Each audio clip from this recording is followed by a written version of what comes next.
আর বড় সতীন 100 বার জন্ম নিল আমারে কখনো হারাতে পারবে না। মাঝে মাঝে না কুকুরের ঘেউ ঘেউ শুনতে বেশ মজাই লাগে গাইস। আর বড় সতীন কিন্তু অলরেডি রান্না বান্নার ভিডিও করা অফ করে দিছে, কারণ ঘরে মাংস তেল এগুলো তো কিছুই নেই। আমি গ্রামে যেই হাই কোয়ালিটিতে মানে বড় হয়েছি, তোমার মতো বড় সতীনের মনটা সরি। সবাইকে বলো তো স্যান্ডউইচ কেমন হয়েছিল? করবে না, এখন আমি কেন কথা বলছি দেখবেন কালকে এটা নিয়ে করে এটা কি। সে শুধু পারবে আমার নামে বদনাম করতে। আমি 7 মাস বদনাম করছি, এই জন্য আমার নামও সে 7 মাস ধরে বদনাম করবে। নাইলে তার আবার পেটের ভাত হজম। জামাই নিয়ে জামাইও আমার হবে আর এই রাজ্য আমারই হবে। আসসালামু আলাইকুম everyone, welcome back to my another new blog. তো গাইস, আমি একটা দিন টোটালি চুপ ছিলাম, আপাকে নিয়ে কোনো ধরনের কোনো কথা বলি নাই। তো আপায় অনেক কিছুই বলে ফেলছে, অথচ আমি চুপ ছিলাম। দেখতেছি কি ভয়ে আপা একদম কাতুকুতু অবস্থা হয়ে যাইতেছে, কথা বলতে পারতেছে না। একটা কথা বলতে গেলে 14 বার করে তুতলায়, মানে গলা দিয়ে বয়সই মনে আসতে চায় না, কিভাবে যে মেনমেন করে কথা বলে। তো ভাবলাম যে এসব বাচ্চা কাচ্চা মানুষকে একটু মানে সাহস দেওয়া দরকার। আমি একটু চুপ থাকি, দেখি কি করে বিষয়টা নিয়ে। ওরে বাবা রে বাবা, কত কিছু যে বলা শুরু করে দিছে। আমি নাকি ভয় পেয়ে গেছি?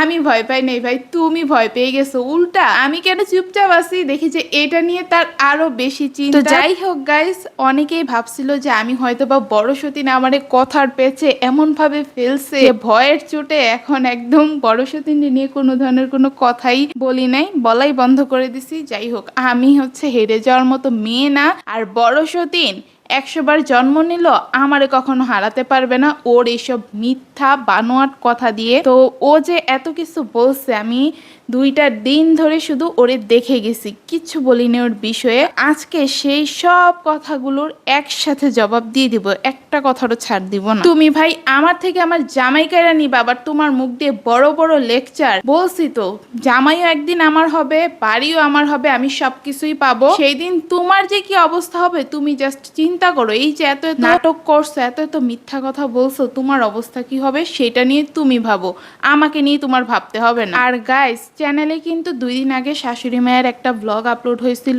সেখানে কিন্তু শাশুড়ি মা একদম স্পষ্ট ভাবে বলে দিছে যে ঘরে সব খরচাপাতি আমার, খরচাপাতি আমার যত খরচ আছে সবকিছু জামাই এনে দিতে হবে। শুধু আমার না, শ্বশুর শাশুড়ির খরচাপাতি খাবার দাবারের দায়িত্ব কিন্তু শাশুড়ি মা জামাইয়ের হাতে বুঝাই দিছে। তো এখন জামাই যদি ঘরে কোনো ধরনের খাবার দাবার না আনে, শাকসবজি না আনে, আমি কিভাবে রান্না করব? হ্যাঁ, মানে বড় সতীন কথা তো বুঝে না, কোন আসমানের থেকে কথা সাজায় নিয়ে আসে। ভাই মিথ্যা কথা বলস, মিথ্যাটা একটু গুছায়া বলস না। জামাই না আনলে তো আমি রান্না করতে পারবো না। ওইটা নিয়ে বলে কি জামাই কেন আমার খরচ দিতে যাবে, আরে কেন আমার খরচ দিতে যাবে, এটা নিয়ে হচ্ছে আমি টানা 2 দিন ধরে এই প্রশ্নের উত্তর দিছি। ভালো করে আগে ব্লগ দেখায়, বুঝছস।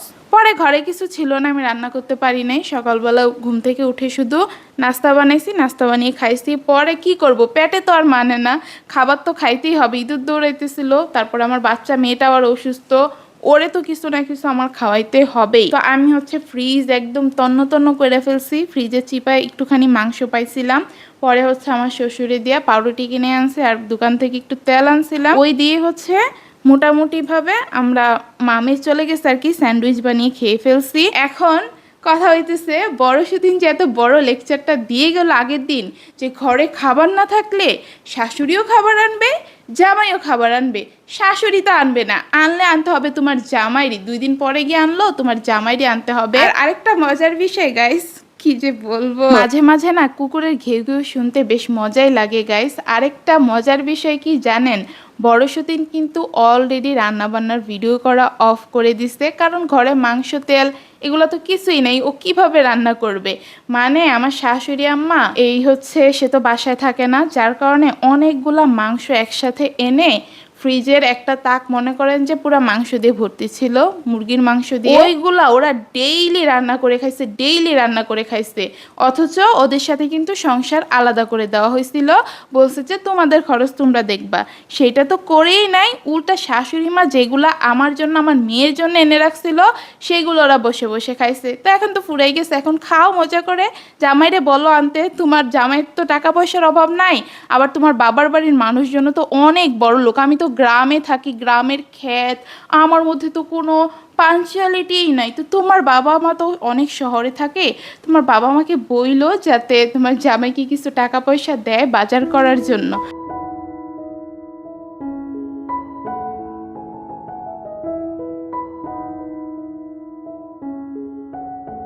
আর গাইস, এদিকে আমি আমাতুর রহমানের জন্য একটা নতুন ব্রাশ কিনে আনছিলাম। ওর আগের ব্রাশটা হচ্ছে একদমই নষ্ট হয়ে গেছে। তো ব্রাশটা ছিল গিটার সিস্টেম। আমি আমাতুরকে নিচে নিচে দেখাচ্ছিলাম যে তুমি এখন থেকে এভাবে নিচে নিচে ব্রাশ করতে পারবা। বড় সতীন আমার কথাটা বলছে কি যে আমি নাকি গ্রামের মেয়ে, যার কারণে আমার চিন্তা ভাবনা নাকি ওর থেকে অনেক নিচ। আমি এখন ওই হাই কোয়ালিটির চিন্তা ভাবনা করতে পারি নাই, এই কারণে নাকি আমি এসব আজে বাজে কথা বলি, জিন ভূত তারপরে কালো জাদু এইসবে বিশ্বাস করি। শোনো আপু, আমি গ্রামে যেই হাই কোয়ালিটিতে মানে বড় হয়েছি, তোমার মতো বড় সতীন মানে কি আর বলবো, 100 বার জন্ম নিল সেই ধরনের কোয়ালিটি পারবা না। শহরে তো থাকছো টিনের ঘরে, আমায় নিজের মুখেই বলছে। এখন আসছে তুমি বড় বড় লেকচার ছাড়তে না, তোমার বাবার বাড়ির এই আছে সেই আছে কি আছে সবই সবার জানা আছে। শুধু শুধু এইসব নিয়ে কথা বইলা নিজের ছোট বানাইও না। আমার জন্য গর্ত করতে আসলে নিজেই গর্তে পড়ে যাবে। তারপরে আরো কত কিছু যে ও আমার নামে বলছে,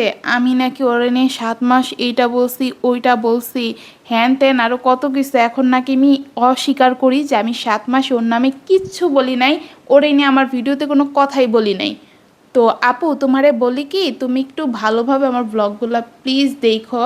আমি তোমার মতো মাথা খারাপ না যে তোমার নিয়ে ভিডিওতে কথা বললে আবার পরবর্তীতে অস্বীকার করব নিজের সাধু বানানোর জন্য যে আমি হচ্ছে বড় সতীর নিয়ে কোনো কথা বলি নাই। আমি বলছি শুরুর দিকে 3 মাস 3.5 মাস আমি তোমার নিয়ে কোনো ধরনের কোনো মানে আজে বাজে কথা বলি নাই, যেগুলা করছো সেগুলাই বলছি। শুধু 3 মাসে সেসব নিয়ে কোনো কথা বলি নাই। 3 মাসে মাফ চাইছি, ফিরে আসতে বলছি, কিন্তু কিছুতেই তোমার মন গলে নাই। উল্টা মন গলে নাই তো তুমি যা করছো সেগুলো পাবলিক এখন জানে। আমি আর বিস্তারিত বলতে চাই না এইসব নিয়ে কথা। তো শুরুর দিকে 3 সাড়ে 3 মাস আমি তোমার নিয়ে কিছুই বলি নাই। পরবর্তীতে তুমি যেহেতু আমার পিছে লাগছো, যার কারণে আমি তোমার পিছে লাগতে বাধ্য হয়েছি। আর ও বলে কি ও আমার 10 দিনের চ্যালেঞ্জ হচ্ছে অ্যাকসেপ্ট করে নাই, কারণ আমি ওর নিয়ে 7 মাসে যা যা বলছি সেগুলার উত্তর ওকে দিতেই হবে। আমি নাকি করে ব্লেম দিছি। ভাই রে ভাই, মানুষ এই ধরনের কথা কেমনে বলতে পারে? তুই যা করছিস বইন আমি তাই বলছি, আর তুমি আমার নামে হচ্ছে উল্টাপাল্টা কথা ছড়াবা, জামাইয়ের মাথা নষ্ট করবা। তোমার যেহেতু 7 মাসে আমি কি কি বলছি সেগুলোর উত্তর দেওয়া খুবই জরুরত, তো আমারও তো খুব দরকার ছিল সবাইকে সব কিছু জানানো।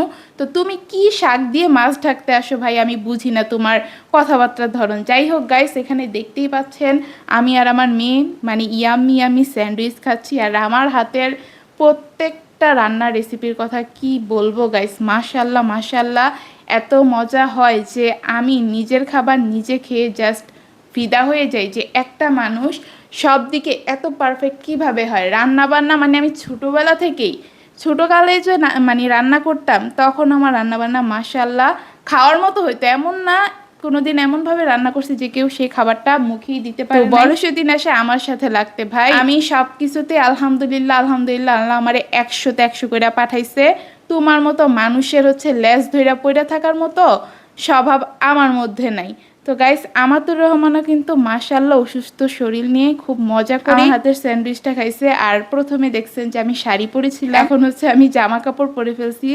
আসলে গাইস, যেই পরিমাণে গরম পড়া শুরু হয়েছে আবার 2 দিন ধরে, শখ করে আমি শাড়ি পরছিলাম ঠিকই, কিন্তু শাড়ি পরে না থাকতে পারি নাই, এত পরিমাণে গরম লাগতেছিল। তাও আবার আমি গেছি শাড়ি পরে রান্না করতে। আসলে আজকে শাড়ি পরার পিছনে একটা কারণ ছিল, মানুষজন ভাবতেছে আমি ভয় পাইতেছি, আমার মন খারাপ। হ্যাঁ, মন তো অবশ্যই খারাপ, জামাই যেহেতু কাছে আসে না, এটা নিয়ে অবশ্যই মন খারাপ থাকবে, কিন্তু অতটাও না ভাই। আমি অনেক স্ট্রং ভিতর থেকে।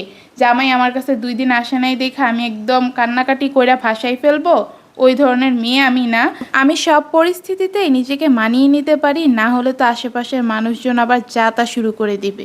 গাইস, এখন একটা কথা না বললেই না, কিছু বললে আবার আপার গায়ে লাগে অনেক। দেখেন এই জায়গাটার মধ্যে একটা মানুষ কিভাবে দাঁড়ায় হচ্ছে রান্না বান্না করতে পারে, মানে এই দিক দিয়ে হচ্ছে পুরাটা পিপি কালো হয়ে গেছে, তারপরে মানে এটা তো পুরা নোংরা হয়ে গেছে, রান্না করে রান্না করে হচ্ছে তেল মশলা ফালে অবস্থাটা কি করছে একটা মানুষ। রান্নাঘরে যখন আমরা রান্না করি তখন আমাদের কি করতে হয়, রান্নাঘরটা পরিষ্কার করতে হয় না? মানে সাইডগুলো দেয়ালগুলো আমরা পরিষ্কার করে আসি না? মানে পরিষ্কার করবেন। এখন আমি এটা নিয়ে কথা বলছি কেন, ওইটা তো দেখা যাবে যে দোষ ধরবে, যে কেন আমাকে নিয়ে কথা বললো। আমাকে নিয়ে কথা বলা ছাড়া তার হচ্ছে পেটের ভাত হজম হয় না, এই কারণে নামটা উচ্চারণ করলাম না, করতে চাইও না। নিজেরে নিজে একটু সময় দিতেছে। এসব আজাইরা ফালতু মানুষ নিয়ে যত কথা বলবো ততই হচ্ছে নিজের সময় নষ্ট। আর এইখান থেকে তো পানি আমারও খেতে হয়, তারপরে আমার বাচ্চারও খেতে হয়। ওর তো এসব গায়ে লাগে না, পরিষ্কার করতে পারে না। এই জায়গাটার মধ্যে দাঁড়াই তো সারাটা দিন হচ্ছে রান্না বান্না করে, তারপরে আমার নামে যত বদনাম করার সব কিছু করে। করবে না। এখন আমি কেন কথা বলছি দেখবেন, কালকে এটা নিয়ে করে এটা কি পারে না ঘরের এই কাজগুলো একটু করতে, করবে না। সে শুধু পারবে আমার নামে বদনাম করতে। আমি 7 মাস বদনাম করছি, এই জন্য আমার নামও সে 7 মাস ধরে বদনাম করবে। নাইলে তার আবার পেটের ভাত হজম হবে না। তাইলে আমারে বলে আমি নাকি খারাপ, আমি এটা সেটা। আমার আর তার মধ্যে তফাৎটা থাকলো কি? যাক, কথা বলতে চাই না। আমার কাজ আমি করে হচ্ছে চলে যাই। আমার যতটুকু প্রয়োজন আমি ততটুকুই করব। আর ঘরটা তো আমার, কয়দিন পরে তো আমারই হবে। কয়দিন আর হচ্ছে এই ঘরে এই রাজত্ব চালাই যাবে জামাই নিয়ে? জামাইও আমার হবে আর এই রাজ্য আমারই হবে। তা আমি পরিষ্কার করে রাখি। বেশি নোংরা হইলে পরে এগুলা পরিষ্কার করতে আমারই কষ্ট হবে। আপা যে জীবনে পরিষ্কার করবে না সেটা আমি খুব ভালোভাবেই জানি। দেখেন তো, এটা মানে পরিষ্কার করতে কোনো কষ্ট আছে? জাস্ট খুলছি, একটু জ্বালি নিয়ে ডলা দিয়েছি আর পরিষ্কার হয়ে গেল। আর গাইস এদিকে রান্না করে দেখে তেল উঠে না, ময়লা উঠে না, এই যে ফিল্টারটাও কেমন কালো কালো হয়ে গেছে। যাই হোক গাইস, এখন এটা হচ্ছে আমার পরিষ্কার করা শেষ হয়ে গেছে। লাগাবো একটু পরে। দেয়ালটা হচ্ছে আগে পরিষ্কার করে নেই। মানে এইটা পরিষ্কার করতেও নাকি মানুষের কষ্ট লাগে। দেখেন একটা মোছা দিলেই কিন্তু শেষ, এই যে ভ্যানিশ হয়ে গেছে দাগ। এইটা দিতেও মানে মানুষের কষ্ট লাগে। মানে এইটা দিবে থাক দূরের কথা, যে চুলাটার মধ্যে রান্না করে কারেন্টের, সে চুলাটাই মুছে না রান্না বান্নার পরে। তো বলছি না, এই যে এতটুকু কথা বলছি এটাতেই আমার দোষ হয়ে যাবে, তো তার নিয়ে কোনো কথা বলতে চাই না। হয়ে গেছে গাইস। আমি শুধু ভাবছি সেটার অবস্থাটা কি। মানে বড় সতীনের মনটা, সরি মানে ওনার মনটা যেমন এই পিপি পাইপটারে বানাইছে পুরা ওইরকম কয়লার মতো কালো।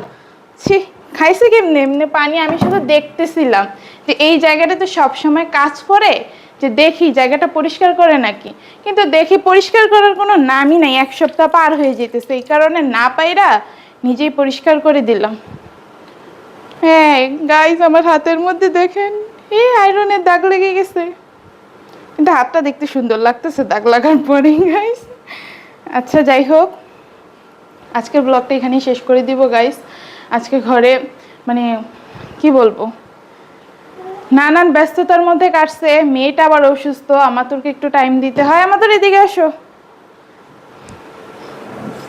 সবাইকে বলো গাইস আমার জন্য সবাই দোয়া করে দিবেন। সবাই দোয়া করে দেবেন। আবার বলো, আমাদের জন্য দোয়া করে দেবেন। আমি অনেক অসুস্থ, আমার গায়ে জ্বরও চলে এসেছে। আমার গায়ে জ্বর পড়ছে। আমি ঠিকভাবে খেতে পারছি না, ঠিকভাবে কিছু করতে পারছি না। ঠিকভাবে পারছি না। আচ্ছা থাক, কথা বলতে অনেক কষ্ট হয়ে যেতেছে গাইস আমার তুর রহমানের। সবাইকে টাটা দিয়ে দাও। টাটা। আচ্ছা আসসালামু আলাইকুম। আচ্ছা আমি আটকে গেছিলাম, আমার মেয়ে বলে দিচ্ছে সবাই আমাদের চ্যানেলটা সাবস্ক্রাইব করে দিবেন।